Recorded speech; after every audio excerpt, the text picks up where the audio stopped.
The first time I entered the Blackwood estate, I felt like I was walking into the jaws of something far bigger than myself.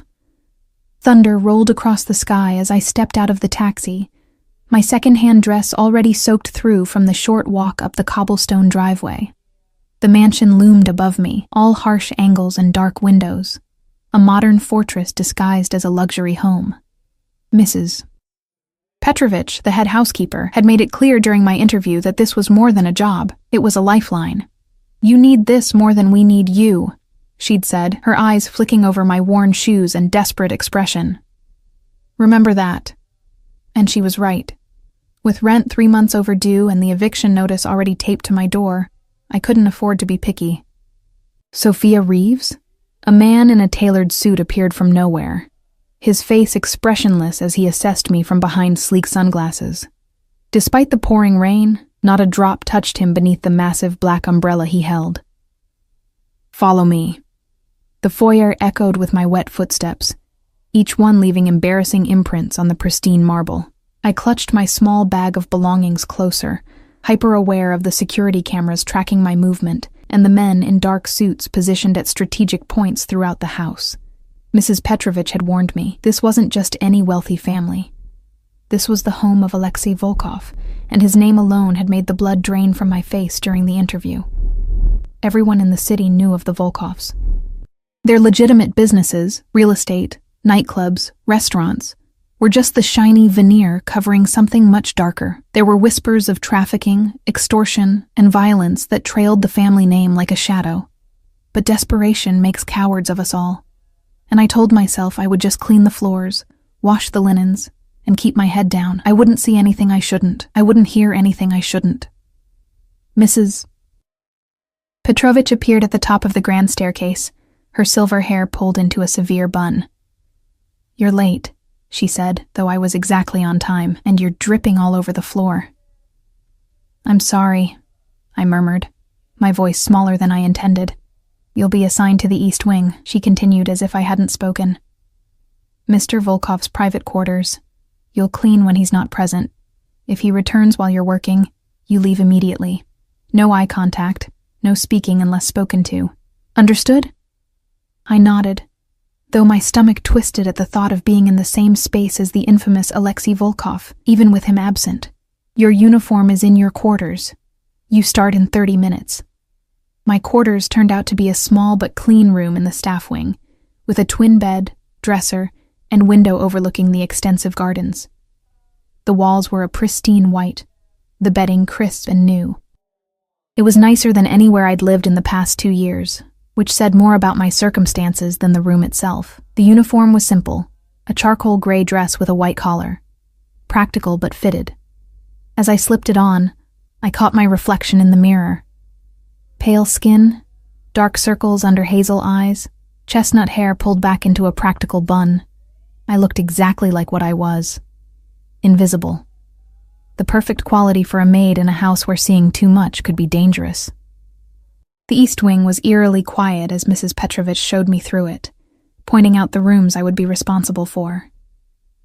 "Mr. Volkov's office is strictly off-limits," she said, gesturing to a heavy oak door, "as is his bedroom when he's occupying it. The rest, the sitting room, bathroom, kitchen, and hallways, are your domain." "How will I know when he's here?" I asked. She gave me a look that suggested the question was absurdly naive. "You'll know. For 3 weeks, I became a ghost in that house. I learned the rhythms of the estate, which hours were safest to clean the East Wing, which staff members were kind, and which would report the slightest mistake to Mrs. Petrovich. I made beds that looked barely slept in, cleaned bathrooms with products that cost more than my weekly salary, and dusted shelves of books that appeared untouched. I never saw him. Sometimes there would be evidence of his presence, a coffee cup with the faint imprint of lips, a towel carelessly discarded on a bathroom floor, a jacket thrown over a chair that still carried the scent of expensive cologne, and something darker, like smoke or gunpowder. But Alexei Volkov himself remained a ghost, a name that caused the staff to straighten their spines and lower their voices whenever mentioned. Until that rainy Tuesday, exactly 24 days after I started. I was changing the sheets in one of the guest rooms of the East Wing, my mind drifting as my hands performed the familiar task. The thunder outside had been building all afternoon, and the old windows rattled with each boom. I was so distracted by the storm that I didn't notice the change in the air, the sudden stillness that fell over the house like a blanket. I heard the voices first, low, male, speaking in rapid Russian that I couldn't understand. Then footsteps, multiple sets, moving with purpose through the hallway outside. I froze, sheet half-tucked, as realization washed over me. He was home, and I was exactly where I shouldn't be. Gathering the dirty linens in my arms, I moved quickly toward the door, intending to slip out and disappear down the service stairwell before I was noticed. I turned the handle as quietly as possible and peered out into the hallway, and there he was. Alexei Volkov stood less than 10 feet away, his back to me as he spoke to 3 men in suits. Even from behind, he commanded the space in a way that made the air feel thin, tall, broad-shouldered, with dark hair cut precisely at the nape of his neck. He wore a suit that probably cost more than my year's salary, the fabric moving like liquid shadow as he gestured with one hand. The other hand rested casually in his pocket. But there was nothing casual about the way the men around him stood, alert, deferential, as if ready to move at his slightest command. I tried to step back into the room to close the door before I was seen. But my elbow caught the edge of the doorframe, sending one of the folded towels in my arms tumbling to the floor with a soft thud. The conversation stopped. All 4 men turned, but I only saw one. Alexei Volkov's eyes locked on mine, and everything I'd heard about him suddenly seemed both completely true and woefully inadequate.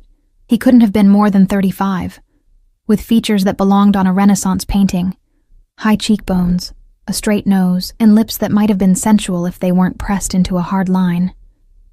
But it was his eyes that rooted me to the spot. Gray, like the storm outside, and just as merciless. For 1 heartbeat, 2, we stared at each other. Me, clutching dirty sheets to my chest like a shield.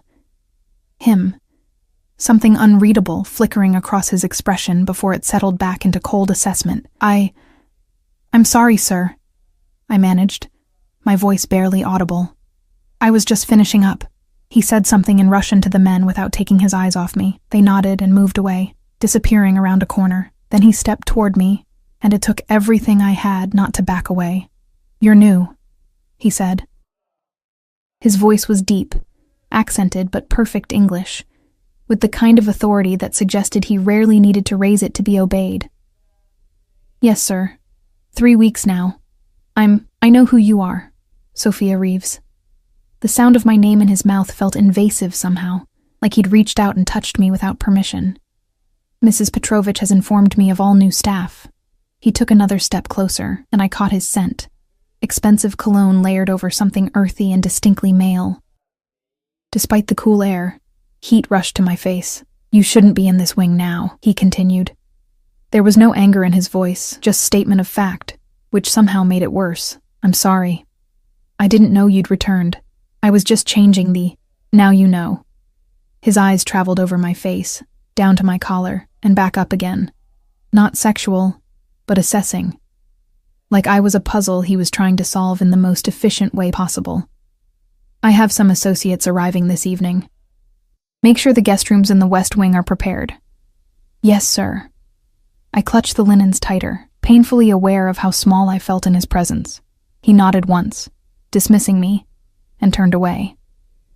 I took the opportunity to hurry past him, keeping my eyes on the floor. But as I passed, his voice stopped me again. "Sophia." I turned, my heart hammering against my ribs. "The blue vase in the sitting room. Be careful when you dust it. It's Tang Dynasty. Worth more than you'll earn in your lifetime." I swallowed hard. "I'll be careful, sir." Something that might have been amusement flickered in his eyes, there and gone in an instant. "I'm sure you will." That night I couldn't sleep. The brief encounter replayed in my mind, each detail magnified by the darkness of my room. The way he'd looked at me, not with desire or even interest, but with the cool assessment of a man who measured everything in terms of use and value. It made me feel exposed in a way that had nothing to do with my body and everything to do with my soul. In the staff dining room the next morning, I picked at my toast while Elena, one of the kitchen maids, chattered excitedly beside me. "They say one of them is a senator's son," she whispered. and the other is some tech billionaire. Mr. Volkov only entertains the most powerful people. Why would a senator's son be visiting a known criminal? I asked without thinking. The table went silent. Elena's eyes widened, and Mrs. Petrovich, who had been passing by with her coffee, stopped cold. "We do not discuss Mr. Volkov's business or his guests," she said, her voice like ice. "Ever." "I'm sorry," I murmured, cheeks burning. "I didn't mean—" "Your assignment today is the library in the main house," she continued as if I hadn't spoken. "All of those books need to be removed, dusted, and replaced exactly as they were. I expect it to take you all day." It was a punishment, and we all knew it. The library contained thousands of volumes, many of them ancient and delicate. Normally, it would be a task shared by at least 2 maids. I nodded, accepting my fate. The library, at least, was in the main house, far from the east wing and any chance of encountering Alexei Volkov again. I worked methodically through the morning, carefully removing each book, wiping it down, and returning it to its exact position. By noon, my back ached and my fingers were coated in a fine layer of dust, but I'd only completed 2 shelves. I was balanced on a ladder, reaching for a particularly heavy tome near the top shelf, when the library door opened. Expecting Mrs. Petrovich checking on my progress, I didn't bother to look down. "I'm about a quarter of the way through," I called. "The oldest ones are taking extra time because of the fragile bindings." "Fascinating." The deep, accented voice sent a shock through my system. My hand jerked, knocking the heavy book from its place. It tumbled down, and I made a desperate grab for it, overbalancing in the process. The ladder teetered, and suddenly I was falling, a scream trapped in my throat. I never hit the ground. Strong arms caught me, the impact driving a grunt from my rescuer but holding firm. For a bewildering moment, I was cradled against a hard chest, the scent of that familiar cologne flooding my senses. Alexei Volkov set me on my feet, but didn't immediately step away. His hands remained on my waist, steadying me as I found my balance. This close, I could see the flecks of blue in his gray eyes, the slight shadow of stubble along his jaw. "Are you hurt?" he asked, his voice low. I shook my head, unable to form words with him so close. His gaze moved over my face, lingering on my parted lips before returning to my eyes. "You should be more careful, Sophia." The way he said my name made it sound like something precious and dangerous at the same time. This house has survived for generations without incident. I'd hate for that record to be broken by a careless maid. The rebuke snapped me back to reality. I stepped away from his touch, smoothing down my uniform with trembling hands. "I'm sorry about the book, sir. It's not damaged." He glanced at the volume that had fallen to the carpet. Machiavelli's The Prince. Appropriate. I bent to retrieve it, grateful for the chance to break eye contact. When I straightened, he was watching me with that same unreadable expression.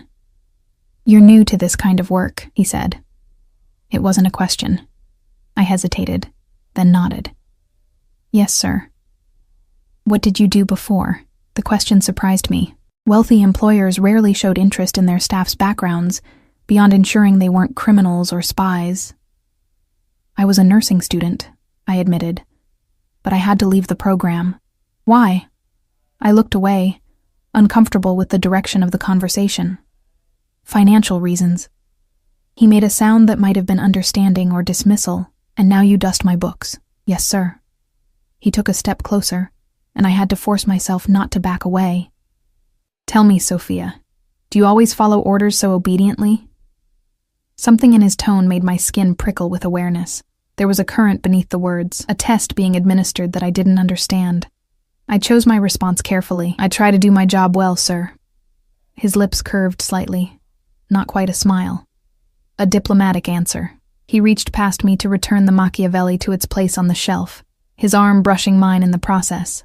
The contact, brief as it was, sent a jolt through me. "Continue with your work," he said, stepping back. "But perhaps use the smaller ladder for the highest shelves. I might not be here to catch you next time." With that, he turned and left the library, leaving me staring after him with my heart racing, and a strange feeling that something significant had just shifted between us. Something I didn't understand and wasn't sure I wanted to. What I didn't know then, as I climbed back up the ladder with shaking hands, was that Alexei Volkov had already decided I belonged to him. I just hadn't realized it yet. The incident in the library changed something, though I couldn't immediately identify what. I continued my daily routines, cleaning, polishing, dusting the endless surfaces of the Blackwood estate. But I could feel eyes on me constantly, not just the security cameras that tracked movement throughout the mansion, but human eyes, watchful and assessing. 2 days after Alexei had caught me in his arms, Mrs. Petrovich reassigned me back to the East Wing. "Mr. Volkov has specifically requested you maintain his quarters," she said, her tone suggesting she found this both suspicious and irritating. "Do not disappoint him." The warning was unnecessary. Disappointing Alexei Volkov seemed like a dangerous proposition, one I had no intention of testing, so I threw myself into my work with renewed dedication, ensuring his spaces were immaculate. I learned his habits from the evidence he left behind. The books moved slightly on his nightstand suggested he read late into the night. The barely touched plates indicated he ate sparingly when alone. The worn path in the carpet before the windows revealed he spent hours staring out at the grounds, perhaps deep in thought. A week passed without another encounter. Then 2. I began to relax, thinking perhaps I had imagined the significance of our interaction. Maybe his request for me to clean his quarters was nothing more than satisfaction with my work. I was good at what I did, after all. Thorough, careful, and discreet. Then came the night that changed everything.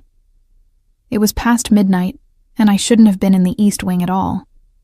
But I'd noticed a water stain forming on the ceiling of the sitting room that afternoon. A small thing, but potentially damaging if left unaddressed. With Alexei away at one of his clubs downtown, according to the staff gossip, I decided to place buckets under the spot and make a note for maintenance. Better to prevent a larger problem, I reasoned. The house was silent as I made my way through the darkened halls, carrying a metal bucket and towels. The night security knew me by now and nodded as I passed, accepting my explanation without question. I entered the East Wing cautiously, still feeling like an intruder, despite having cleaned these rooms daily for weeks. The sitting room was bathed in moonlight, giving the elegant furniture an ethereal quality. I located the water stain on the ceiling, it had grown since the afternoon, and positioned the bucket beneath it. As I straightened, a sound from the adjoining room froze me in place. Alexei's bedroom door opening. He emerged like a shadow given form, dressed only in black pants, his chest bare and gleaming in the moonlight. I hadn't heard him return. He hadn't turned on any lights, and now he stood between me and the exit, his expression unreadable in the darkness. "Sir," I gasped, "I'm sorry. There's a leak. I didn't know you were home." He moved toward me with the fluid grace of a predator, each step deliberate. And yet, here you are, in my private rooms. After hours, my pulse hammered in my throat. The ceiling... I pointed upward, words failing me as he drew closer. I was afraid the water might damage the furnishings. He stopped a few feet away, close enough that I could see his face clearly now. His hair was damp, as if he'd recently showered, and a thin scar I hadn't noticed before traced his left collarbone.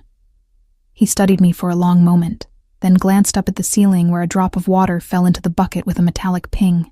"Diligent," he murmured, then his eyes returned to mine. "Or perhaps curious. I'm just doing my job, sir. At midnight? In the dark?" His voice held no anger, only a dangerous sort of amusement. "That's dedication beyond what I pay for, Sophia." The way he said my name, soft, almost like a caress, made heat curl in my stomach. I clutched the towels tighter against my chest. "I should go." "Not yet." He gestured to a nearby chair. "Sit." It wasn't a request. I perched on the edge of the chair, hyper-aware of my uniform, practical for day work, but suddenly feeling too thin, too revealing in the intimate darkness. Alexei walked to a cabinet and removed 2 glasses, pouring an amber liquid into each. He brought one to me, his fingers brushing mine as he handed it over. "Drink," he said, taking the seat opposite me. The coffee table between us seemed an inadequate barrier. I sipped the liquid, expensive whiskey that burned a path down my throat. "Thank you."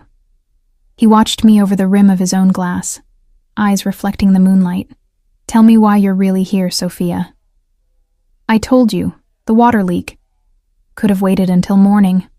He leaned forward, elbows on his knees. The truth. Something in his gaze made lies impossible. I'm not sure, I admitted. I saw the leak and felt responsible. Responsible, he repeated, as if tasting the word. For my home, my possessions. I looked down at my glass. It's my job to take care of things. Things, he echoed, a faint smile playing at his lips. Is that how you see yourself? Taking care of things? The question caught me off guard. I don't understand. I think you do. He finished his whiskey and set the glass aside. You move through this house like a ghost, Sophia. Watching, listening, learning the rhythms and secrets of everyone who lives here. His eyes never left mine, including me. My heart stuttered. No, You know when I sleep and when I rise, what I eat, what I read. His voice remained soft, almost gentle, but I felt the danger beneath. You know more about my daily habits than some of my closest associates. I swallowed hard. I'm just observant. It helps me do my job better. Indeed. He stood in one fluid motion and moved to the window, looking out at the moonlit gardens. And what have you observed about me, I wonder? The question felt like a trap. I chose my words carefully, that you're a man who values privacy. Order, control. He turned to look at me over his shoulder, something like approval in his expression. Go on. Emboldened by his reaction, and perhaps the whiskey, I continued. You read history and philosophy, but you prefer the classics to modern interpretations. You drink coffee black in the morning, but take tea with honey when you work late. You speak at least 4 languages fluently: Russian, English, Italian, and something Eastern. Chinese, maybe. He raised an eyebrow. Mandarin, for business purposes. You sleep on the right side of the bed, even though you're alone. I regretted the observation immediately, heat rushing to my face. But Alexei merely smiled, a real one this time that transformed his severe features into something devastatingly handsome. Very observant indeed. He crossed back to me and took the empty glass from my hand, setting it aside. Then, to my shock, he knelt before me, bringing us eye to eye. Up close, I could see the faint lines at the corners of his eyes, the slight shadow of stubble along his jaw. He smelled of sandalwood and clean skin. And what else have you observed, Sophia? His voice had dropped to a near whisper. About how I look at you, perhaps? My breath caught. I don't... You do. He reached up, one finger hovering near my cheek but not quite touching. You feel it. The way the air changes when we're in the same room. I couldn't deny it. The electric awareness that hummed between us, that had been there from our first encounter. But I also couldn't admit to it, couldn't cross that line. Mr. Volkov, Alexei, he corrected, when we're alone. This is inappropriate, I whispered, even as I remained frozen in place, unable to pull away from his gravitational pull. Is it? He finally made contact, his fingertip tracing the line of my jaw with feather-light pressure. Tell me to stop then. The words wouldn't come. I sat trembling as his finger continued its path down my neck to the hollow of my throat, where my pulse hammered visibly. Your body doesn't want me to stop, he observed, his eyes following the path of his finger. But your mind is afraid, not of me, I think, but of what I represent. And what's that? I managed to ask. Power, he said simply. Control, things you've never had. His hand dropped away, and he stood once more, putting distance between us. Things you might find you enjoy, given the chance. The abrupt shift left me reeling. I rose on unsteady legs. I should go. He nodded, his expression unreadable once more. Yes, it's late, and you start work early. I moved toward the door, half expecting him to stop me, but he remained where he was, watching. At the threshold, I paused. The maintenance staff. I'll tell them about the leak in the morning. Don't bother. I'll have someone look at it. He picked up our empty glasses. Good night, Sophia. Good night, Alexei, I whispered, testing his name. Something flashed in his eyes, satisfaction perhaps, before I slipped out the door and hurried back to my room, my skin still tingling where he'd touched me. The next morning, I convinced myself I had dreamed the entire encounter. It seemed too intimate, too strange to have actually happened. But when I arrived to clean the east wing, the bucket was gone from the sitting room, and a maintenance worker was already repairing the ceiling, and on the coffee table sat a single glass with a fingerprint on the rim. Mine. Days passed in a heightened state of awareness. I continued my duties, but now I felt Alexei's presence everywhere, even when he wasn't physically there. Twice more I encountered him unexpectedly, once in the hallway, where he stopped me to ask about a missing cufflink, which I found later that day, trapped between the cushions of a chair, and once in the kitchen late at night, where I'd gone for a glass of water and found him doing the same. Each time, the air between us crackled with unspoken tension, but he maintained a careful distance, never crossing the line he'd approached that night in his sitting room. "You look tired," Elena commented one morning as we ate breakfast in the staff dining room. "Are you sleeping okay?" I wasn't. My dreams were filled with gray eyes and gentle fingers tracing my skin, but I just shrugged. "The spring cleaning schedule is brutal. Mrs. Petrovich has us rotating through the guest rooms." Elena nodded sympathetically. "At least you'll be too busy for the party tomorrow night." "Party? You haven't heard? Mr. Volkov is hosting some big event. Business associates from all over the country, apparently. Very exclusive." She leaned closer, lowering her voice. "Rumor is there'll be politicians, celebrities, even a European prince or two. All the regular household staff get the night off. They're bringing in professionals for the event." My curiosity piqued. "All of us get the night off?" "Not exactly." Elena looked smug. "Some of us have been asked to help with coat check and other non-food service. The pay is triple our normal rate." "Oh." I tried to hide my disappointment. "That's great for you." Elena's expression softened. "Hey, don't worry. You've only been here a few months. These opportunities come with seniority." I nodded, but something about the conversation left me feeling hollow. It was ridiculous to feel excluded from an event I hadn't even known about until now, yet I did. More concerning was the realization that I wanted to be there, wanted another glimpse into Alexei's world, another chance to feel that electric connection that both terrified and thrilled me. Later that afternoon, Mrs. Petrovich summoned me to her office. She sat behind her desk, ramrod straight as always, a folder open before her. "Your performance reviews have been satisfactory," she said without preamble. "You're thorough, punctual, and you don't gossip with the other staff."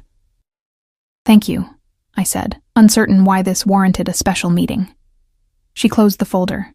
"Mr. Volkov has requested you work tomorrow evening's event." Shock rendered me momentarily speechless. "Me? But I've never worked an event before." "I'm aware." Her tone suggested she found this as baffling as I did. Nevertheless, he was specific. "You'll be assigned to the coat room with Elena and Marcus. Wear the formal uniform, black dress, white collar. Report to the main foyer at 7 p.m. sharp." I nodded, trying to contain the flutter of excitement in my stomach. "Yes, ma'am." Her eyes narrowed slightly. "Sophia, a word of advice. Mr. Volkov's attention can be flattering, but it is rarely without purpose or consequence. Remember your position in this household." The warning was clear. Don't get ideas above your station. "I understand," I said quietly. She dismissed me with a nod, but her words followed me through the rest of the day, a shadow on my unexpected anticipation for the party. The night of the event arrived with a flurry of activity. The mansion transformed before my eyes. Flowers appeared in every room, crystal chandeliers sparkled with extra polish, and the air filled with the sense of expensive food being prepared in the kitchen. I slipped into my formal uniform, taking extra care with my appearance.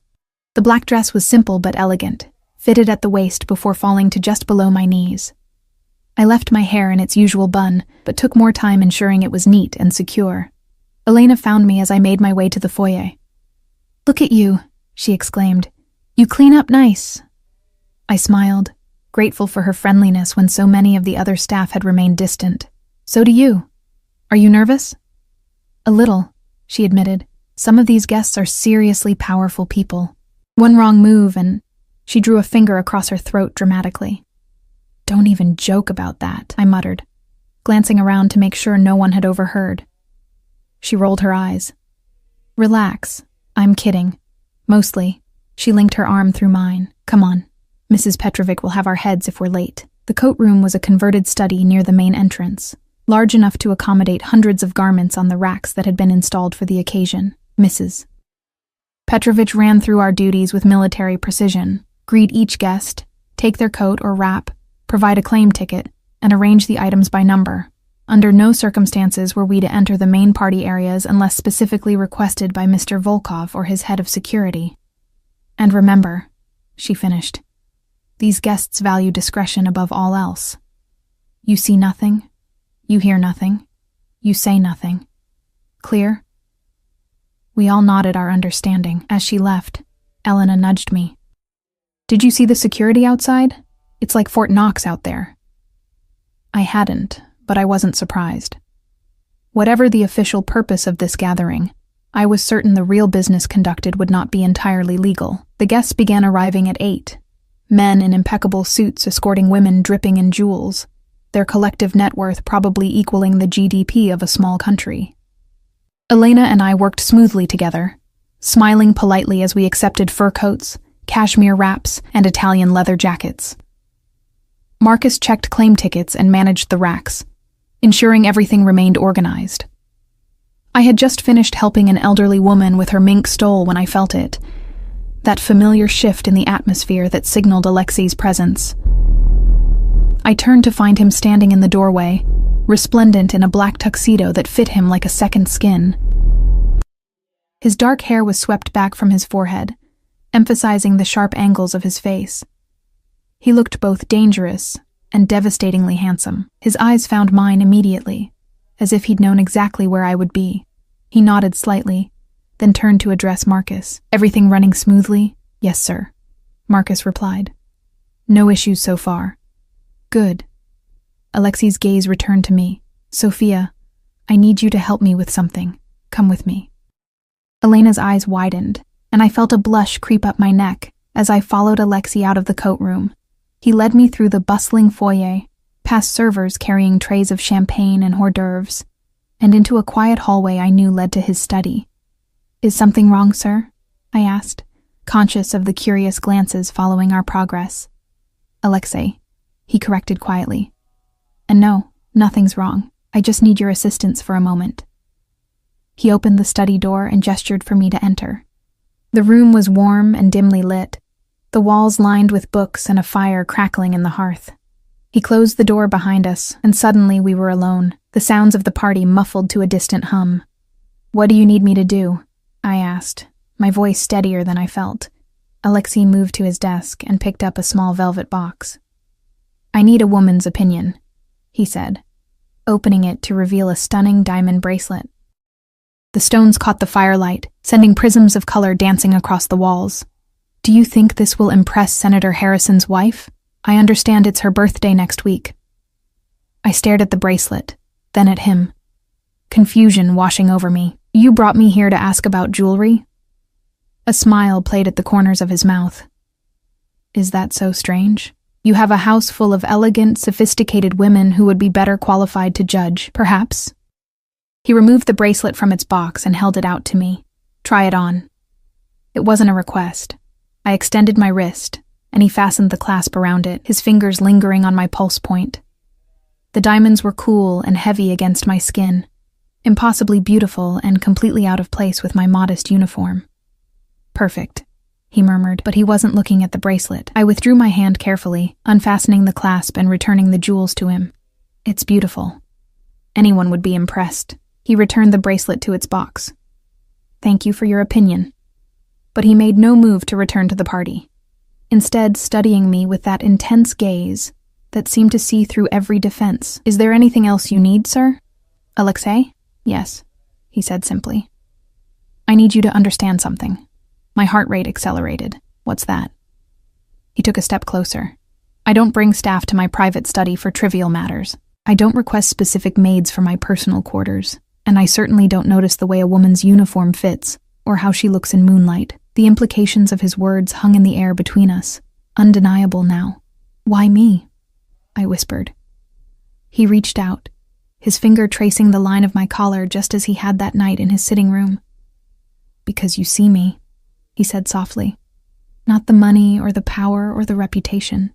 You look at me and you see a man. Before I could respond, a sharp knock came at the door. Alexei stepped back, his expression instantly reverting to cool professionalism. Enter. One of his security men opened the door, his face grim. Sir, Leonov has arrived. With company. Alexei's jaw tightened. I'll be right there. He turned back to me. Return to the coat room. We'll continue this conversation another time. I nodded, moving toward the door, but he caught my wrist. Sophia. His voice was low, meant only for me. Stay away from Leonov. If he approaches you, find Marcus or Elena immediately. The warning sent a chill down my spine. Who is he? Someone I don't trust, Alexei replied, releasing my wrist. Go now. I hurried back through the hallways, my mind racing with questions. What had just happened? Was Alexei Volkov, feared Mafia boss and untouchable billionaire, actually interested in me? And who was this Leonov that warranted such a specific warning? As I rounded the corner to the coat room, I nearly collided with a tall man in an expensive suit. He steadied me with hands on my shoulders, his grip too tight to be merely helpful. Careful, little one, he said in heavily accented English. You might hurt yourself running through hallways. I looked up into a face that might have been handsome, if not for the coldness in the pale blue eyes. Something about him raised every alarm bell in my body. I'm sorry, sir, I murmured, trying to step away, but his hands remained on my shoulders. Such a pretty little maid, he continued, his gaze traveling down my body in a way that made me feel naked. Are all of Volkov's staff so attractive? With sudden clarity, I knew exactly who this was. Leonov. And I had just walked right into his path. Excuse me, sir, I said, trying to keep my voice steady as I attempted to step around Leonov. I need to get back to my station. His grip tightened, one hand sliding from my shoulder to my upper arm. What's your hurry? He asked, his accent thickening. Perhaps you could help me find the coat room. It's just around the corner, I replied, gesturing with my free hand. I'm sure one of the security staff would be happy to escort you. Leonov smiled, but the expression never reached his eyes. They remained cold, assessing, like a predator sizing up potential prey. But I already have you, he said, his fingers digging into my flesh through the thin fabric of my uniform, and I think Alexei has been keeping his prettiest treasures hidden away. The way he said Alexei's name dripped with mockery and something darker. Hatred, perhaps. I remembered Alexei's warning and felt fear curl in my stomach. This man was dangerous in a way that went beyond the usual threat of the powerful. There was something unhinged in his gaze, something that suggested he didn't play by the same rules as the others. Mr. Leonov, a deep voice interrupted from behind me. I believe you're expected in the main ballroom.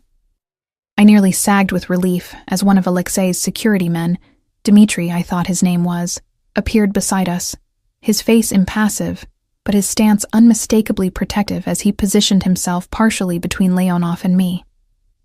Leonov's grip loosened, but he didn't release me entirely. Ah, Dmitri, still Volkov's faithful dog, I see. His eyes flicked to me, then back to the security man. I was just getting acquainted with this charming member of the staff. Miss Reeves is needed elsewhere, Dmitri said flatly. If you'll follow me, Mr. Volkov is waiting to greet you personally. Something dangerous flashed in Leonov's eyes, but he finally released my arm, stepping back with exaggerated courtesy. Of course.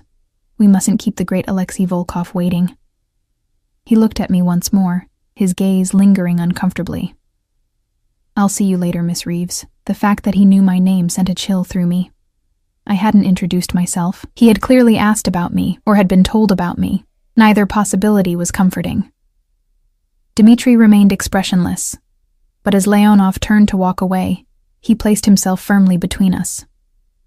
Return to the coat room, he murmured to me. Stay there until the event concludes. I nodded, rubbing my arm where Leonov's fingers had dug in.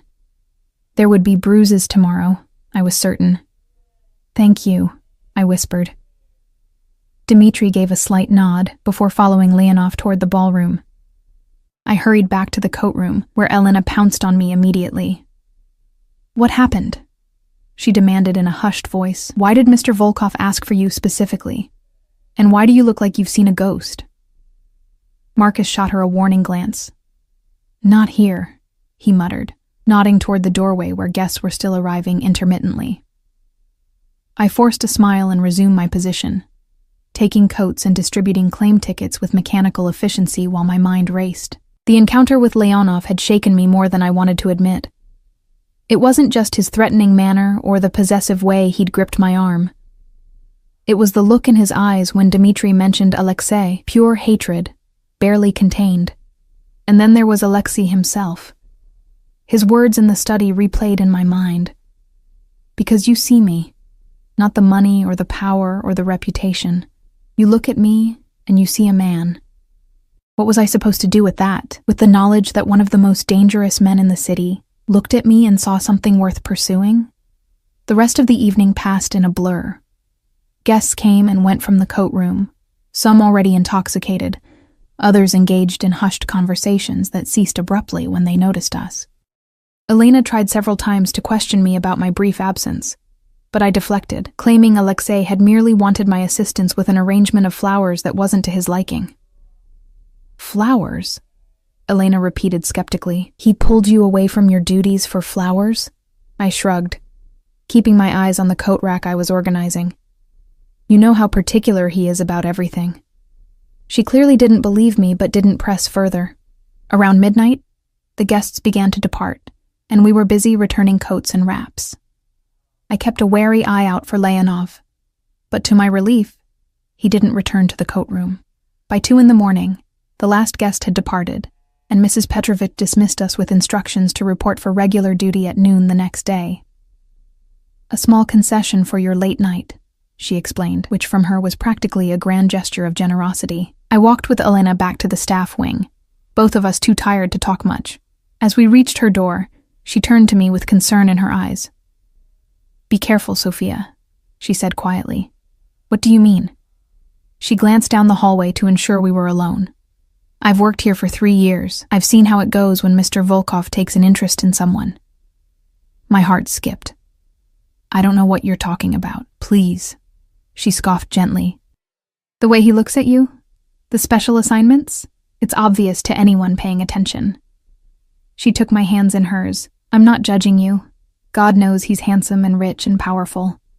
But he's also dangerous, and not just in the obvious ways." I pulled my hands away, uncomfortable with her perception. "You're imagining things. Maybe." She didn't look convinced, but if I'm right, just remember that in his world, people are possessions, and he doesn't let go of what he considers his. She gave me a sad smile. "Good night, Sophia." "Good night," I murmured, continuing to my own room with her words echoing in my head. Sleep eluded me that night. I tossed and turned, replaying every interaction with Alexei, every meaningful glance and careful touch. Was Elena right? Did he see me as just another acquisition? The idea should have repulsed me, yet I couldn't deny the thrill that ran through me whenever I thought of him, of the intensity in his gray eyes when he looked at me. I finally drifted off as dawn began to break, only to be awakened a few hours later by a soft knock at my door. Groggily, I pulled on a robe and opened it to find Mrs. Petrovich standing there, her expression even more pinched than usual. "Mr. Volkov wishes to see you in his study." Immediately. My stomach dropped. "Now, but it's only—" "Immediately," she repeated, her tone brooking no argument. "Dress appropriately." She left without further explanation. I closed the door and leaned against it, my heart pounding. What could Alexei want at this hour? Had something happened at the party after I left? Was it related to Leonov? With shaking hands, I dressed in my regular uniform, taking care to look as professional as possible, despite my lack of sleep. I pinned my hair back neatly and splashed cold water on my face to dispel the last vestiges of drowsiness. The house was quiet as I made my way to Alexei's study, most of the staff still asleep after the late night. I knocked softly on the heavy oak door. "Enter." I pushed the door open to find Alexei standing by the window, still in his clothes from the night before, though his bow tie was undone and hung loosely around his neck. He looked tired, the hint of shadows beneath his eyes suggesting he hadn't slept at all. He was speaking rapidly in Russian into a cell phone, his voice low and intense. He gestured for me to sit while he finished his call. I perched on the edge of a leather armchair, trying not to fidget as I waited. Finally, he ended the call and turned to me, his expression grave. "Did Leonov approach you last night?" The abrupt question caught me off guard. "Yes," I admitted, "after I left you." But Dmitri intervened. Alexei's jaw tightened. "Did he touch you?" I hesitated, then nodded. He grabbed my arm. "It wasn't—" Before I could finish, Alexei was in front of me, kneeling to examine my arms. I wordlessly rolled up my sleeve to reveal the finger-shaped bruises forming on my upper arm. His expression darkened dangerously as he traced the marks with feather-light touch. "I should kill him for this alone," he murmured, almost to himself. A chill ran through me at the casual way he spoke of murder. "It's just a bruise," I said quickly. "It'll fade." His eyes met mine, and the coldness in them made me shrink back slightly. "That's not the point, Sophia." He marked what is mine. Elena's warning flashed in my mind. In his world, people are possessions. "I'm not yours," I said, the words barely a whisper. Alexei's expression softened slightly, his hand moving from my arm to cup my cheek. "Aren't you?" he asked quietly. "Haven't you been since the moment our eyes met in that hallway?" I couldn't deny the pull between us, the invisible thread that had been drawing us together since our first encounter, but I also couldn't ignore the danger inherent in what he was suggesting. "This can't happen," I said, my voice stronger now. "Whatever this is, it's impossible." "Why?" His thumb stroked my cheekbone, sending shivers down my spine.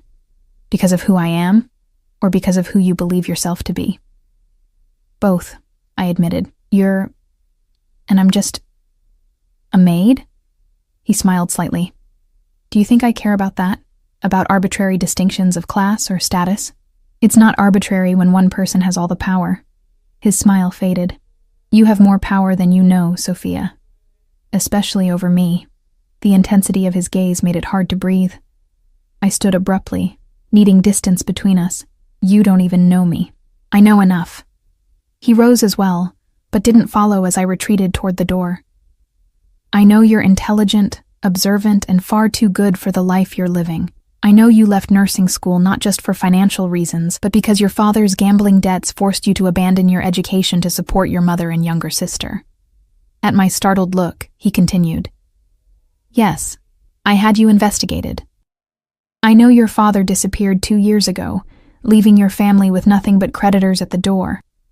I know you work yourself to exhaustion to send money home each month." Anger flared at this invasion of privacy. "You had no right—" "I had every right," he interrupted calmly. "I need to know who enters my home, who has access to my private spaces." His expression softened again, but what I learned only confirmed what I already suspected. "You're extraordinary, Sophia. A fighter." My anger deflated, leaving confusion and a dangerous flicker of hope in its wake. "What do you want from me?" I asked quietly. "Everything," he said simply. "But I'll start with dinner." I blinked. "Dinner?" "Tonight, 8 o'clock. I'll have a dress sent to your room." His tone had shifted to businesslike, as if we were discussing a work assignment rather than a date. "I can't just— People will talk. Let them." He moved back to his desk, effectively dismissing me. 8 o'clock, Sophia. Don't be late." I stood frozen, torn between outrage at his presumption and an undeniable thrill at the prospect. "And if I say no?" He looked up, surprise flickering across his features before his customary control reasserted itself. "Then you say no. I'm not in the habit of forcing company on unwilling women." His eyes held mine. "But I don't think you will." He was right, damn him. Despite every logical argument against it, despite Elena's warning and my own misgivings, I knew I would be there at 8. "Is that all, sir?" I asked, deliberately formal. A small smile played at his lips. "For now, you may go." I turned to leave, but his voice stopped me at the door. "Sophia." I looked back to find his expression serious once more. Stay away from the East Wing until further notice. And if you see Leonov again, anywhere on the grounds, you come directly to me. Understood?" The gravity in his tone sent a shiver of apprehension through me. "Yes. I understand." As I closed the door behind me, I leaned against the wall, my legs suddenly weak. What was I getting myself into, and why? Despite every warning signal flashing in my mind, was I so eager to dive deeper? The dress arrived mid-afternoon, a simple black sheath that looked modest until I tried it on. The fabric skimmed my curves in a way my uniform never did, making me look elegant and somehow vulnerable at the same time. Along with it came a pair of black heels and a small clutch. No jewelry, I noted with relief. At least he hadn't presumed to adorn me like a doll. I was just finishing my hair, loose for once, falling in soft waves to my shoulders, when a knock came at my door. I opened it to find Dmitri waiting in the hallway. "Mr. Volkov sent me to escort you," he said, his expression neutral as always. I nodded, grabbing the clutch and following him through the staff hallways and up a rarely used staircase that led directly to the East Wing. He stopped at a door I had never entered. A private dining room, I realized, as he opened it for me. The space was intimate, lit by candles and a fire crackling in a marble hearth. A small table was set for two, crystal and silver gleaming in the soft light. And there was Alexei, rising from his chair as I entered. He wore a black suit, impeccably tailored, with no tie. The top buttons of his crisp white shirt were undone, revealing the hollow of his throat. He looked devastatingly handsome, and completely at ease, unlike me. "Thank you, Dmitri," he said, his eyes never leaving mine. The security man nodded and withdrew, closing the door behind him. For a long moment, Alexei simply looked at me, his gaze traveling from my face down the length of my body and back up again. "You're beautiful," he said finally. I felt my cheeks warm. "The dress helps." "No," he replied. "The dress is merely a frame. You're the masterpiece." He moved to pull out my chair. "Please sit." I did, hyper-aware of his proximity as he pushed the chair in. He returned to his own seat across from me, then lifted a bottle of wine from an ice bucket. "May I?" At my nod, he poured 2 glasses of pale gold liquid. "A Montrachet," he said, handing me one. "From a small vineyard in Burgundy. I think you'll enjoy it." I took a sip, surprised by the complex flavors that unfolded on my tongue, citrus and honey with a mineral undertone. "It's wonderful," I admitted. He smiled, pleased. "The first time I tasted this wine I was 22, in Paris with my father on business." A shadow crossed his face at the mention of his father. It was the last trip we took together before he died. The personal revelation surprised me. "I'm sorry about your father," he shrugged slightly. "It was a long time ago, but some lessons he taught me remain." He took a sip of his wine, his eyes thoughtful. "He always said you could tell a person's character by how they handled 3 things: power, money, and fear." "And how am I doing with those?" I asked, curious despite myself. "Power. You resist it, even as you're drawn to it. Money. You respect its necessity but don't worship it." His gaze intensified. "Fear. You face it, even when it would be easier to run." Before I could respond, the door opened and servers entered with the first course, a delicate soup that smelled of truffles and herbs. They worked silently, efficiently, avoiding eye contact with either of us. I realized with a start that they were not the regular kitchen staff but professionals brought in specifically for this dinner. To avoid gossip, I assumed. Once we were alone again, Alexei continued as if there had been no interruption. "Tell me about nursing school. Why did you choose that path?" The question was so normal, so conventional for a dinner date, that it momentarily threw me. "My mother was a nurse," I explained. "I saw how she could calm people with just her presence, how she could ease suffering with knowledge and compassion." I traced the rim of my soup spoon, remembering I wanted to be able to do that too. "You will," Alexei said with unexpected gentleness. "When this is over, you'll return to your studies." I looked up, confused. "When what is over?" "Your time here." He gestured vaguely, "as my maid." "And what will I be instead?" I asked, unable to keep a hint of challenge from my voice. "Your mistress?" Instead of being offended, he laughed. A genuine sound that transformed his severe features. "Is that what you think this is? An elaborate seduction to install you as my kept woman? Put that way." It did sound absurd. I felt my cheeks flush. "I don't know what this is." His amusement faded, replaced by that intense focus that made me feel like the only person in his universe. "This is me getting to know the woman who has occupied my thoughts for weeks. The woman who moves through my home like a guardian spirit, who sees everything but judges nothing." He reached across the table to take my hand. "The woman I want in my life, not just my bed." My heart stuttered. "You barely know me. I know what matters."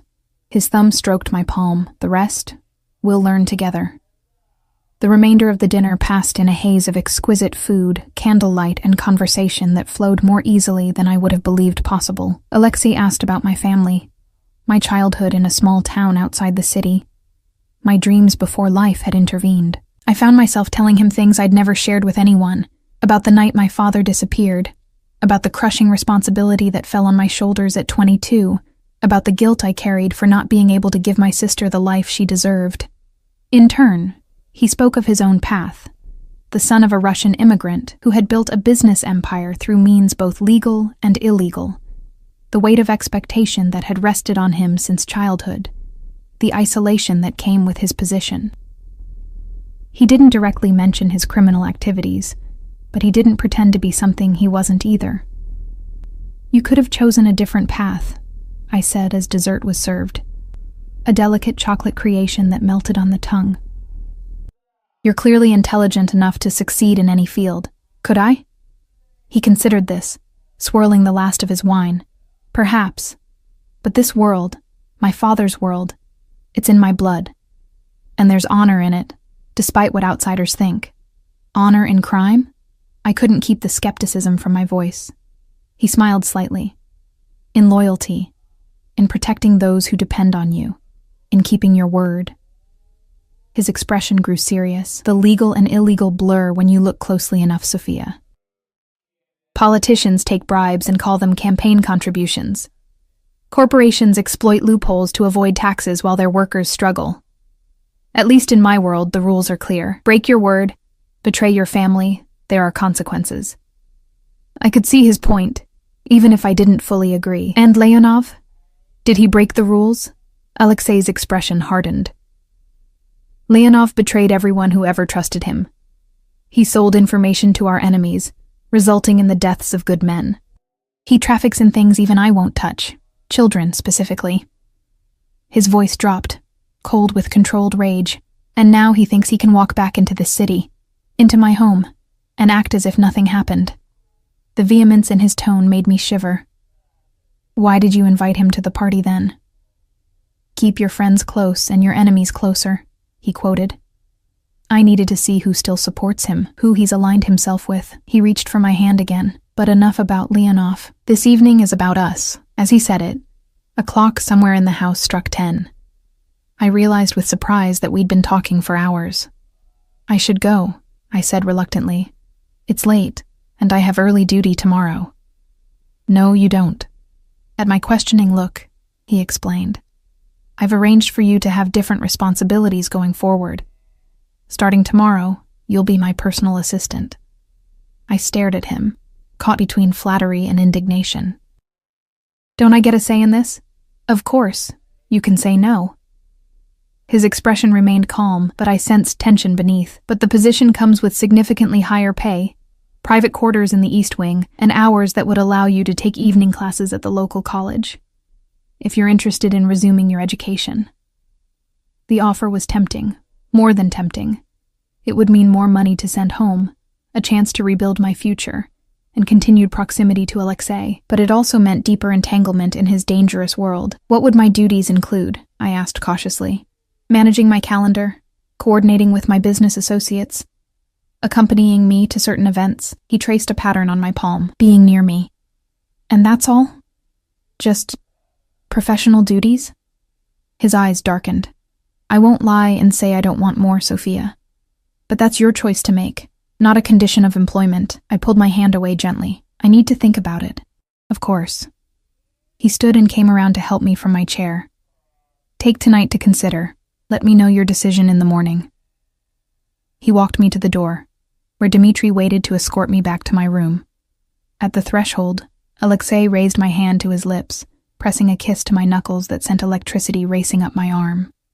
"Good night, Sophia," he murmured, his breath warm against my skin. "Sweet dreams." In my room, I paced the small space, trying to make sense of the evening, of the choices before me. The sensible part of me screamed that I should run as far and as fast as possible from Alexei Volkov and his dangerous world. But another part, a part I barely recognized, thrilled at his attention, at the possibilities he offered, at the way he looked at me as if I were precious and powerful all at once. I was still deliberating when a soft knock came at my door. Thinking it might be Elena wanting details of my evening, I opened it without checking first. A mistake I realized immediately when I found myself face to face with Leonov. "Hello again, Miss Reeves," he said with a smile that turned my blood to ice. "I believe we have unfinished business." Before I could scream, his hand shot out, pressing a cloth over my nose and mouth. I struggled, clawing at his arms, but darkness encroached on my vision with alarming speed. My last thought before consciousness fled was of Alexei and how he would react when he discovered I was gone. I woke to the smell of damp concrete and motor oil, my head throbbing with each heartbeat. Cold seeped into my bones from the hard floor beneath me, and my wrists burned where rope cut into the skin. For several disorienting moments, I kept my eyes closed, trying to piece together what had happened. Leonov. My room. A cloth over my face, and now... Where? Forcing my heavy eyelids open, I found myself in what appeared to be an abandoned garage or warehouse. Dim light filtered through dirt-streaked windows high above, illuminating bare concrete walls, rusted machinery, and a floor stained with oil and what looked disturbingly like old bloodstains. I was propped against a support column, my hands bound behind me around the cold metal. Finally awake, I see. The accented voice sent ice through my veins. Leonov stepped out of the shadows, no longer in his elegant party attire, but dressed casually in dark pants and a leather jacket. He looked more dangerous this way, more authentic somehow. The civilized veneer had been stripped away, revealing the predator beneath. "Why?" My voice came out as a rasp, my throat painfully dry. "What do you want with me?" He crouched before me, just out of kicking range, as if he'd done this many times before. "Nothing personal, I assure you," he said, his pale eyes assessing me coldly. "You're simply a means to an end, a way to draw out your beloved Alexei." Confusion mingled with my fear. I'm nobody to him, just a maid. Leonov's laugh was sharp and humorless. "Is that what you tell yourself? Perhaps that was true once, but I saw how he looked at you during the party, how he positioned his men to keep watch over you." His head tilted, studying me like a curious specimen. "And then my sources tell me he arranged a private dinner for you. Quite the promotion from changing his sheets to warming them." Anger flared through me at his insinuation, momentarily overshadowing my fear. "You know nothing about my relationship with Alexei." "Alexei, is it?" His smile widened. "Not Mr. Volkov or Sir? How intimate you two have become." He reached out to touch my face, and I jerked away, banging my head against the column behind me. "What I know is that Volkov has finally revealed a weakness. You, and I intend to exploit it." "He won't come for me," I insisted, though a part of me desperately hoped otherwise. "I'm not important enough. We shall see." Leonov stood and pulled out a cell phone. "Let's find out how much you're worth to him, shall we?" He snapped a photo of me, bound, disheveled, a trickle of blood running from where I'd struck my head against the column. The flash momentarily blinded me, spots dancing in my vision as he turned away to make a call. He spoke rapidly in Russian, his tone casual, as if discussing dinner plans rather than a kidnapping. I caught Alexei's name several times, but nothing else I could understand. After a brief conversation, he ended the call and turned back to me with a satisfied expression. "Now we wait," he said, pulling up a metal folding chair and sitting across from me. Though not for long, I think. Your Alexei sounded quite concerned. Terror gripped me at the thought of Alexei walking into this obvious trap. "Whatever is between you and Alexei, it has nothing to do with me. Let me go and deal with him directly." "And miss this opportunity? I think not." Leonov pulled a knife from his pocket and began cleaning under his fingernails with the tip, the casual menace of the gesture making my stomach clench. You see, Volkov has taken many things from me over the years. My business, my reputation, my place in the city. It seems only fair that I take something precious from him in return. The way he said precious made my skin crawl. He'll kill you for this, I said quietly. Leonov's eyes flicked to mine, something savage flashing in their pale depths. He can try. Many have. As you can see, I'm still here. Not for long, came a voice from the shadows, a voice I recognized instantly. Alexei stepped into the dim light, a gun held casually at his side. He looked like he'd dressed in haste. Black pants and a simple dark sweater, his hair slightly disheveled, but it was his eyes that made me shiver, cold and deadly as the barrel of the gun in his hand. Leonov spun around, his own weapon appearing as if by magic. But before he could aim, two more figures emerged from different corners of the warehouse, Dmitri and another of Alexei's security men, both with weapons trained on Leonov. "You're outnumbered, Victor," Alexei said, his voice eerily calm. "Put down the gun and step away from her." Leonov's laugh held a hint of madness. "Always so confident, Alexei, but did you really think I'd come alone?" He whistled, a sharp sound that echoed in the cavernous space. From the shadows emerged 4 armed men, their weapons trained on Alexei and his team. The odds had shifted dramatically, and I felt hope drain away as I realized we were now the ones outnumbered. "Seems we have a standoff," Leonov said with obvious satisfaction. "Though I have one advantage you don't." He moved behind me, pressing the barrel of his gun to my temple. The cold metal against my skin made me gasp. "You care whether this one lives or dies. I don't." The muscle in Alexei's jaw twitched, the only indication of his tension. His eyes met mine, and I saw something there I'd never witnessed before. Fear. Not for himself, but for me. "Let her go, Victor," Alexei said, his voice dropping to a dangerous register. "She's innocent in this. Your quarrel is with me." "Indeed it is," Leonov agreed.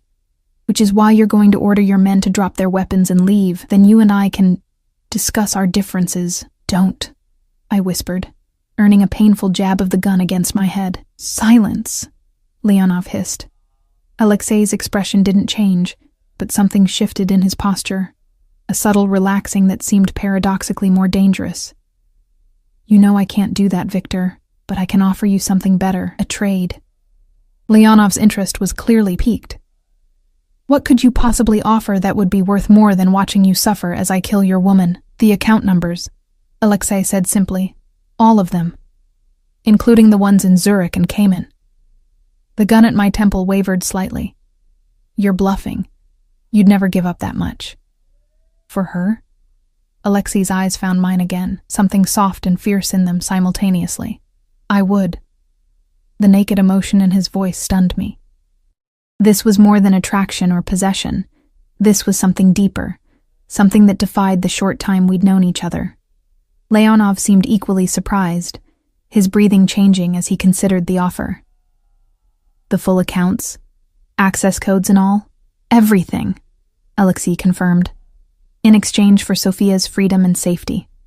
Guaranteed by your word, which, despite everything, I know you still value." A tense silence followed, broken only by the distant drip of water somewhere in the warehouse. I hardly dared breathe, afraid any movement might break the fragile negotiation. "How do I know this isn't a trick?" Leonov finally asked. "That you won't simply kill me once she's safe?" "You don't," Alexei admitted. "Just as I don't know you won't shoot her anyway. But we've known each other a long time, Victor. Whatever else has passed between us, we've never broken a direct promise to each other." Leonov was silent for another long moment. Then slowly, he lowered the gun from my temple. "A direct exchange. The woman for the account information. Everyone else stays where they are." Alexei nodded once, then turned to Dmitri. "Stand down. No one moves until Miss Reeves is safely out of the building." Dmitri looked like he wanted to protest, but kept his silence, lowering his weapon slightly without taking his eyes off Leonov's men. "Untie her," Alexei commanded. Leonov hesitated, then holstered his gun and crouched behind me. I felt the cold blade of a knife against my wrists, then the blessed relief as the ropes fell away. Blood rushed painfully back into my fingers as Leonov hauled me to my feet. "Walk to him," he ordered, giving me a slight push. Slowly. My legs trembled as I took my first step, then another. The distance between Alexei and me seemed impossibly vast, though it couldn't have been more than 20 feet. I focused on his face, on the intensity of his gaze that never left mine. Step by step, I moved toward him, expecting at any moment to feel a bullet in my back. When I was halfway across, Alexei spoke again. "The information is in my pocket. I'm reaching for it now." He moved slowly, telegraphing his actions as he withdrew a small USB drive from his pocket. "Everything you want is here." Leonov gestured for me to stop. "Toss it over." Alexei shook his head. "When she reaches me." "Half the information now then," Leonov countered, as a show of good faith. Without taking his eyes from mine, Alexei recited a string of numbers and letters. An account number and password, I realized. Leonov nodded to one of his men, who typed rapidly into a phone, then gave a confirming nod. "It checks out," the man said in a heavy accent. "Continue," Leonov instructed me. I resumed my careful progress toward Alexei. 3 more steps. 2. 1. And then his hand was on my arm, pulling me firmly behind him, his body a shield between me and danger. "Dmitri," Alexei said quietly. "Get her out." "No," I protested, grabbing Alexei's arm. "I'm not leaving you." His eyes softened for a fraction of a second as he looked down at me. "You must. This isn't your fight." He pressed a quick, hard kiss to my forehead, then handed me off to Dmitri, who began steering me toward a side exit. "The rest of the information," Leonov called after us. Alexei held up the USB drive. "As promised." The last thing I saw before Dmitri pushed me through the door was Alexei tossing the drive to Leonov, their eyes locked in a silent battle of wills that I feared would end in bloodshed. Outside, the night air hit my lungs like a shock, and I realized I'd been holding my breath. Dmitri moved me swiftly toward a waiting car, his grip on my arm firm but not painful. "We have to go back," I said frantically. "Leonov will kill him, Mr. Volkov can take care of himself," Dmitri replied, his voice confident despite the tension in his posture. "Our priority is getting you to safety." He opened the car door and practically pushed me inside. As he rounded the vehicle to the driver's side, I briefly considered making a run for it, back to the warehouse, back to Alexei. But before I could act on the impulse, Dmitri was in the driver's seat, starting the engine. "Please," I begged, as he pulled away from the curb. "We can't just leave him there." Dmitri's eyes met mine in the rearview mirror. "We're not." He tapped his ear, and I noticed for the first time the nearly invisible earpiece he wore. "Backup is already in position. Mr. Volkov was never alone." Relief flooded through me, followed immediately by fear as the sound of gunfire erupted from the warehouse behind us. Dmitri accelerated sharply, taking a corner so fast that I was thrown against the door. "Are they?" I couldn't finish the question. "Focus on staying down," Dmitri instructed, his voice professional but not unkind. Mr. Volkov's orders were explicit. Get you to safety at all costs. I slid down in the seat as instructed, my body finally registering the pain from my ordeal. My aching head, my chafed wrists, muscles sore from being bound in one position. But the physical discomfort was nothing compared to the knot of fear in my stomach. If anything happened to Alexei because of me? We drove for what seemed like hours, but was probably only 20 minutes, taking a circuitous route through the city, before pulling up to a building I didn't recognize, not the Blackwood estate, but a sleek high-rise in the most exclusive part of downtown. "Where are we?" I asked as Dmitri helped me from the car. "One of Mr. Volkov's private residences," he explained, leading me into the building where a security guard nodded respectfully. "The penthouse is secure and unknown to most of Mr. Volkov's associates. You'll be safe here until he returns." Until he returns, not if. I clung to that distinction as we rode the elevator to the top floor. Dmitri used a key card and then entered a code on a keypad beside an unmarked door.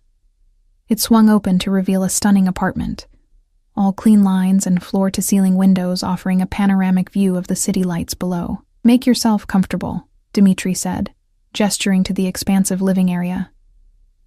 "There's food in the kitchen, clothes in the bedroom that should fit you." At my questioning look, he added, "Mr. Volkov made arrangements while we were tracking your location. He thought of everything." Of course he had. Even while orchestrating a rescue, Alexei Volkov remained 3 steps ahead, anticipating needs before they arose. "How did you find me so quickly?" I asked, sinking onto a soft leather sofa. Dmitri's expression remained neutral. "You have a tracker." "What? Where?" He nodded toward my wrist. "The bracelet Mr. Volkov gave you to try on earlier. It contained a microchip. When we realized you were missing, he activated it immediately." I stared at him, stunned. "He planted a tracker on me, without my knowledge?" "For your protection," Dmitri said, as if this were perfectly reasonable. "Mr. Volkov has many enemies. Anyone close to him is a potential target, as tonight demonstrated." Before I could process the implications of this, the invasion of privacy balanced against the fact that it had likely saved my life, Dmitri's earpiece crackled. He listened intently, then nodded. "Understood," he said to whoever was on the other end. To me, he added, "Stay here. I need to secure the perimeter." He disappeared into the hallway, leaving me alone with my whirling thoughts. I moved to the window, staring out at the glittering cityscape below, trying to calm my racing heart. Was Alexei alive? Had Leonov's men killed him? Had the backup Dmitri mentioned arrived in time? The minutes stretched into an hour, then 2. I explored the apartment, finding it minimally but expensively furnished. Clearly a safe house rather than a regular residence.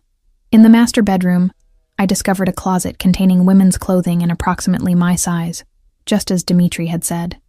The thought of Alexei anticipating my needs, ordering clothes for me while simultaneously orchestrating my rescue, made my chest tight with emotion I couldn't quite name. I showered, washing away the grime and fear of the warehouse, and changed into soft leggings and an oversized sweater. The hot water helped ease the ache in my muscles, but nothing could quiet my mind or the growing fear that Alexei might not return. When I emerged from the bedroom, the apartment was still empty. I made my way to the kitchen and found it fully stocked. Though I had no appetite, I forced myself to eat a few crackers and cheese, knowing my body needed sustenance after the ordeal. I was just making a cup of tea when I heard the front door open. Dmitri's voice, then another, deeper, more familiar. I dropped the mug I was holding, barely registering the crash as it shattered on the floor. Alexei stood in the doorway to the kitchen, his clothes torn and blood-stained, a cut above his eye trickling blood down his temple. But he was alive, gloriously, wonderfully alive. "You're hurt," I whispered, unable to move. He shook his head slightly. "Not mine," he said, and I realized he meant the blood on his clothes. The cut on his forehead seemed to be his only injury. Leonov wasn't as fortunate. A chill ran through me. "Is he dead?" "No." Alexei's expression hardened. "But he won't trouble you again." Yet. The cold certainty in his voice should have frightened me. Instead, it made me feel strangely safe, protected in a way I'd never experienced before. I stepped toward him, careful to avoid the broken ceramic scattered across the floor. "I thought you might not come back." His expression softened, the hardness melting away as his eyes met mine. "I will always come back to you, Sophia." The simple declaration broke something loose inside me. I crossed the remaining distance between us and threw myself into his arms. He caught me, his embrace tight enough to steal my breath, his face buried in my hair. "I was so afraid," I murmured against his chest, feeling the strong, steady beat of his heart beneath my cheek. When he took me, I thought, "Shh." His hand stroked my hair, gentle despite the strength I knew it possessed. "It's over. You're safe now." I pulled back slightly to look up at him. "Because of the tracker you put on me without my permission." A flicker of guilt crossed his features. "I should have told you, but I needed to know I could find you if—" I pressed a finger to his lips, silencing him. "It saved my life. I'm not angry." I hesitated, then added, "But in the future, I'd prefer you tell me these things. His eyes warmed at the implication of a future together, I promise. We stood there for a long moment, simply holding each other, the reality of what we'd survived slowly sinking in. Then Alexei stepped back slightly, his hands moving to cup my face. "I almost lost you," he said, his voice rough with emotion. "When I saw you in that warehouse, with his gun to your head." He stopped, unable to continue. "But you found me," I reminded him. "You saved me." His thumb stroked my cheekbone. "At what cost, though? The accounts I gave Leonov, they give him access to significant power and resources. He's dangerous now in a new way." I frowned, confused. "Then why did you give them to him?" "Because there was no choice." Alexei's gaze was intense, burning with an emotion I was afraid to name. "I would burn every empire I've built to the ground if it meant keeping you safe." The words hung between us, weighted with meaning. This was no casual declaration, no simple attraction. This was something deeper, more profound, something that terrified and thrilled me in equal measure. "Alexei," I whispered, not even sure what I wanted to say. He didn't give me the chance to find out. His lips descended on mine, gentle at first, then with growing urgency as I responded. I wound my arms around his neck, pressing closer, all rational thought fleeing as sensation took over. He tasted of danger and desire, of promises I wasn't sure either of us could keep, but in that moment, I didn't care. I was alive. He was alive. The rest could wait. When we finally broke apart, both breathless, Alexei rested his forehead against mine. "Stay with me," he murmured. "Not as my maid or my assistant, but as my partner, my equal." The offer stunned me. Equal? "Alexei, our worlds are so different." "They don't have to be." His hands moved to my waist. "I can protect you from the darker aspects of my business. You could finish your education, pursue your nursing career if that's still what you want. We could build something together, something legitimate." The sincerity in his voice made my heart ache. "You would change your life for me? A woman you've known for mere months? I would." No hesitation, no doubt, just absolute certainty. "You make me want to be better, Sophia.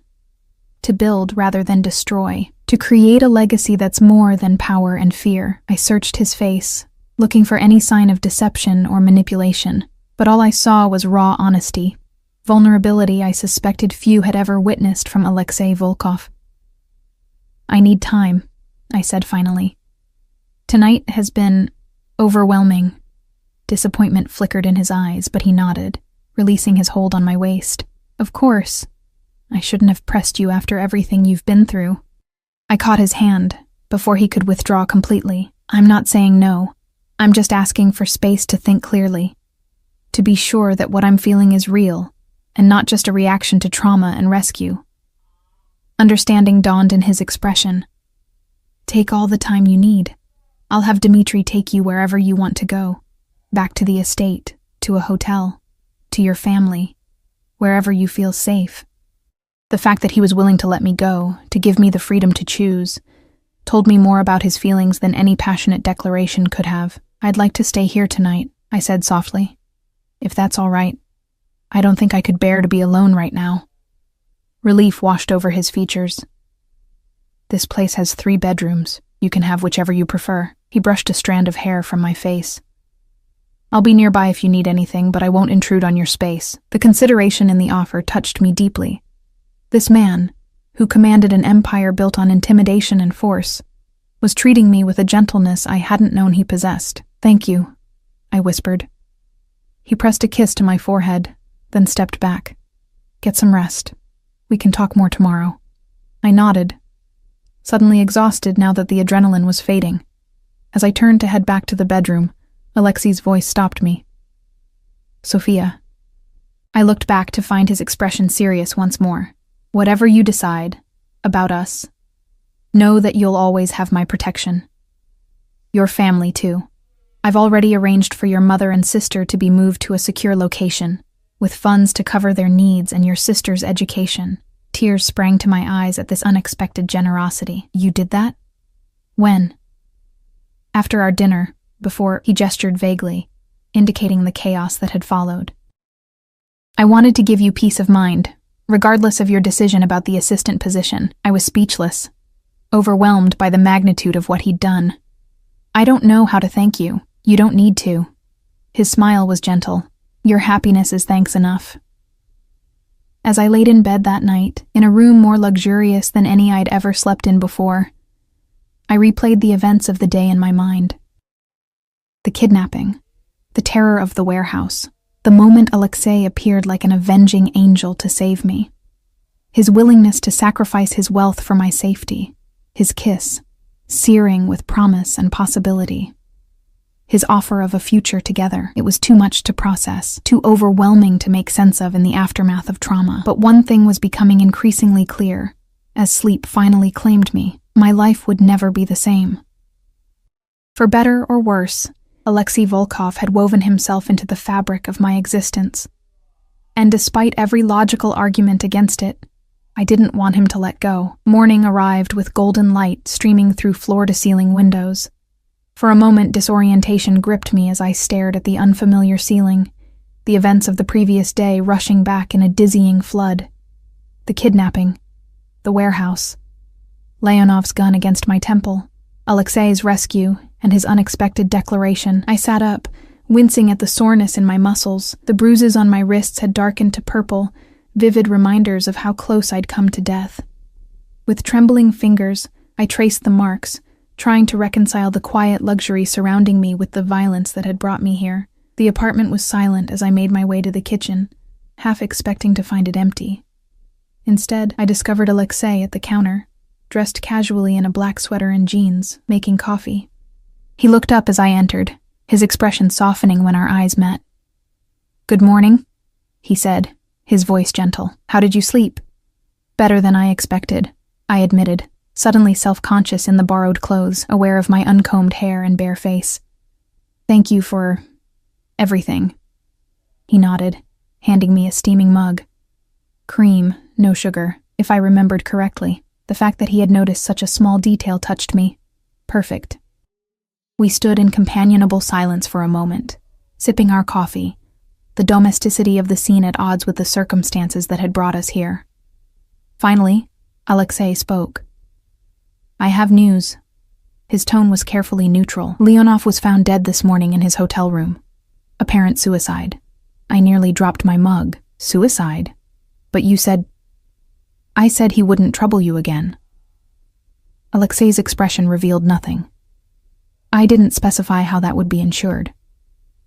A chill ran through me. "Did you..." "No."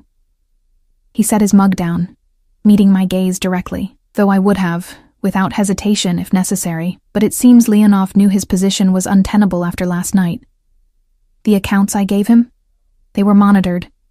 The moment he accessed them, his location was tracked, and evidence of his crimes was simultaneously sent to certain authorities. He chose the easier way out. The calculated precision of it stunned me. "You planned this. All of it." "Not your kidnapping," he said quickly. "Never that. But once it happened. Yes, I saw an opportunity to end the Leonov problem permanently.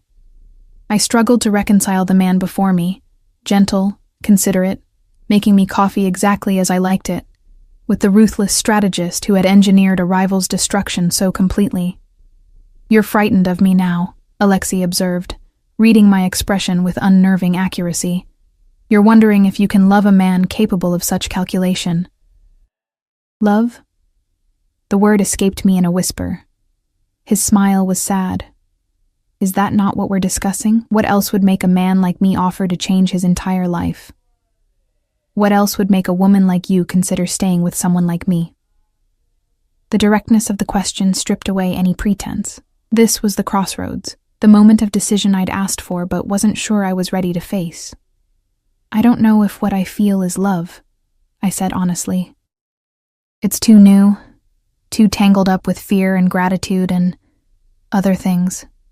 I met his gaze. "But I do know that I can't stop thinking about you. That when I thought I might never see you again, it felt like the world was ending. That your touch makes me feel more alive than I've ever felt before." Alexei moved closer, not touching me yet, but near enough that I could feel the heat of his body. "And does it frighten you? What you feel?" "Yes," I admitted, but not in the way you think. I'm not afraid of you, Alexei. I'm afraid of myself, of how completely I could lose myself in you, of what I might become to stay in your world. Understanding dawned in his eyes. You think I want to pull you into darkness, don't you? He shook his head. I want to follow you into light. The simple declaration stole my breath. Before I could respond, he continued, his voice low and intense. I meant what I said last night, Sophia. I want to build something legitimate, something lasting. I've been working toward that goal for years, moving investments into legal businesses, distancing myself from the more unsavory aspects of my father's empire. Leonov was one of the last connections to that old world. With him gone, you're free, I finished. Not entirely. There will always be shadows from my past, but free enough to choose a different path forward. His hand reached for mine, his thumb brushing over the bruises on my wrist with exquisite gentleness. With you, if you'll have me. The sincerity in his voice was undeniable. This wasn't manipulation or seduction. This was a man laying his soul bare, offering a future I had never dared to imagine. I need to see it, I said finally. This legitimate life you're building. I need to know it's real before I can commit to anything. Relief flickered across his features. It wasn't a rejection. Of course. I'll show you everything. My businesses, my plans, my vision for the future. No secrets between us. No secrets. The idea was both terrifying and exhilarating. And my family, they'll really be safe? They already are. He squeezed my hand gently. I've purchased a house for them in a secure community outside the city.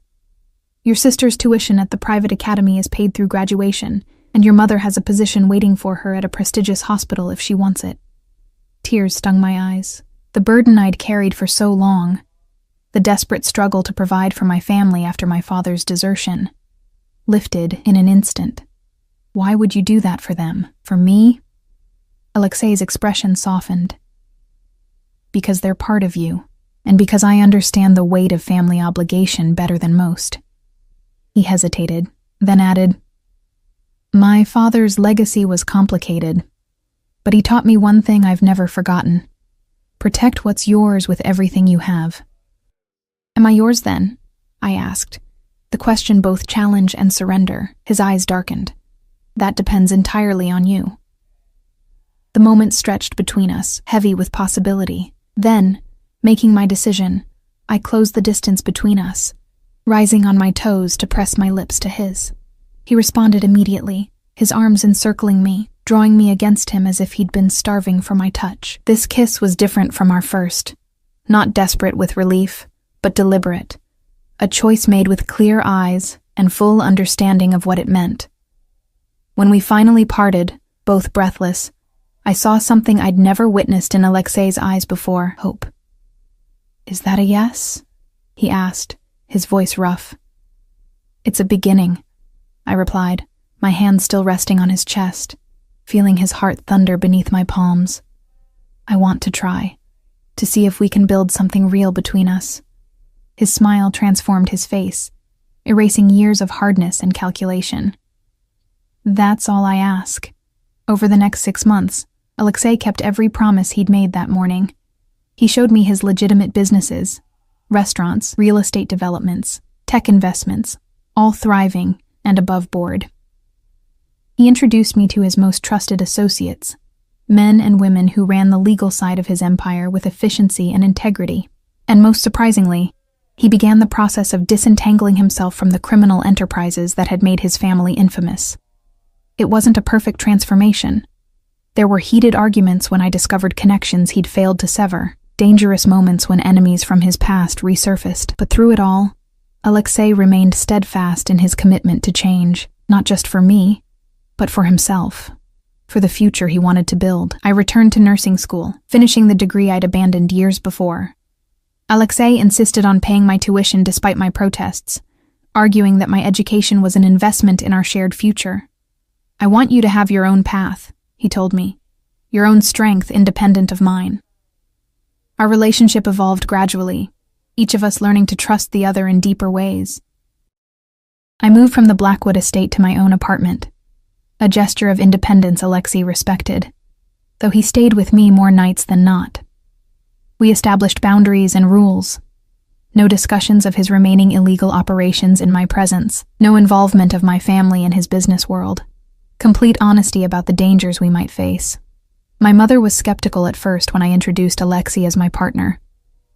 She had lived too long in the shadow of my father's poor choices to trust easily, but Alexei won her over with actions rather than words, ensuring her comfortable retirement, supporting my sister's dreams without fanfare or expectation of gratitude, showing up consistently for family dinners despite his demanding schedule. "He loves you," my mother said to me one evening as we washed dishes together after Alexei had left to take an urgent business call. "I recognize it because it's how your father looked at me in the beginning, before everything went wrong." Her comparison to my father had made me tense. "Alexei is nothing like him," she dried her hands, turning to face me fully. "No, he's not. Your father was weak. He ran when things got difficult." Her eyes were knowing. "Alexei Volkov may be many things, Sophia, but weak is not one of them. He would burn the world to keep you safe." Her words echoed what I already knew in my heart. Alexei's love was fierce, protective, all-consuming. Sometimes it frightened me with its intensity, but it was also steady, patient, giving me the space to find my own strength, even as it offered shelter when I needed it. On the anniversary of the night Leonov had kidnapped me, Alexei took me to dinner at a small, exclusive restaurant overlooking the river. He seemed unusually tense, checking his watch frequently, his eyes scanning the room with the hyper-vigilance that had never fully left him despite our increasingly normal life. "Is everything okay?" I asked, after he checked his phone for the third time in 10 minutes. He set the device aside, taking my hand across the table. "I'm sorry. Tonight is important and I want everything to be perfect." "It's just dinner," I said, though I suspected from his behavior that it was more. His smile was enigmatic. "Is it?" After dessert, he suggested a walk along the riverfront. The night was crisp and clear, stars visible despite the city lights. We strolled hand in hand, talking about nothing of consequence. My studies, his latest restaurant opening, a film we'd seen the previous weekend. Normal couple things that still felt miraculous given where we'd started. We reached a small, secluded gazebo overlooking the water, fairy lights twinkling in its eaves. Inside, to my surprise, was a small table holding a bottle of champagne in an ice bucket and a single red rose. "Alexei," I breathed, recognizing the setup for what it was. "What did you do?" He guided me inside, his expression more vulnerable than I'd ever seen it. "I wanted this moment to be as perfect as you deserve." "What moment?" I asked, though my heart was already racing with anticipation. Instead of answering, he took both my hands in his. "1 year ago today, I almost lost you before I truly had you. It was the most terrifying night of my life, not because I feared death, but because I feared a world without you in it." Tears pricked my eyes at the raw emotion in his voice. "Before you," he continued, "my life was power and control, acquisition and defense. I measured success in territory gained and enemies defeated." His thumb stroked the backs of my hands. "You showed me a different kind of strength. The courage to be vulnerable, to love without possession, to build rather than dominate." He released one of my hands to reach into his pocket, withdrawing a small velvet box. My breath caught as he opened it to reveal a ring. Not the ostentatious diamond I might have expected, but a simpler, more elegant design. A deep blue sapphire surrounded by smaller diamonds that caught the light like stars. "I chose sapphire because it reminds me of your eyes the first night we met," he said, his voice low, clear and deep and honest, "even when you were afraid." He sank to one knee before me, still holding my hand. "Sophia Reeves, you have transformed my life in ways I never thought possible. You've shown me that real power lies not in what we control, but in what we create together." His eyes never left mine. "Will you marry me? Will you build a life with me, not as my possession, but as my partner, my equal, my heart?" Tears spilled freely down my cheeks now. The journey that had brought us here, from maid and master to equal partners, seemed impossible, miraculous, yet here we were, transformed by love and choice, and the daily decision to be better for each other. Yes, I whispered, then louder. Yes, Alexei. I'll marry you. Joy broke across his face like sunrise as he slid the ring onto my finger. He rose and pulled me into his arms, his kiss a promise of the future we would forge together.